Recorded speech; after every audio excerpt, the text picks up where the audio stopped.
Hi, this is Pro3 channel. In today's video, I will show you how to create a group chat on Telegram. Before you get started, don't forget to subscribe and turn on the notification to keep you updated about this channel. So, let's go!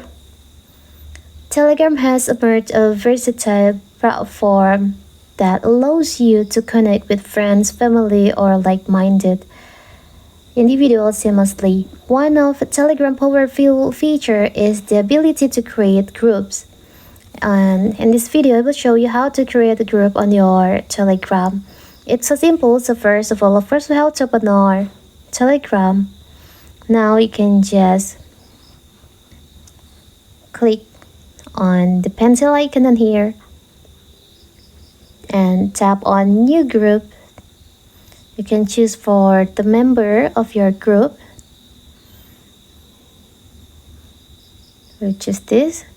Now you can tap on plus icon or an arrow on there. Now you can just enter the group name in here. Maybe like this.